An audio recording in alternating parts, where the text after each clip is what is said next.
Herkese merhaba arkadaşlar, kanalımıza hoş geldiniz. Afra Saraçoğlu'dan set pozu.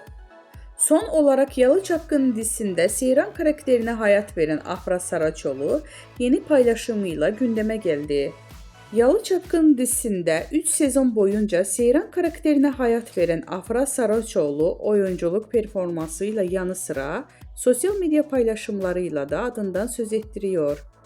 Öte yandan dizinin bitmesinin ardından dinleneceğini söyleyen Afra Saraçoğlu imaj değiştirmişti. Koyu renkli saçlarını sarıya boyatan ünlü oyuncu son halini takipçilerinin beğenisine sundu. Bizden bu kadar arkadaşlar. Videoların devamını gelmesini istiyorsanız da kanalımıza abone olmayı unutmayalım. Hoşça kalın.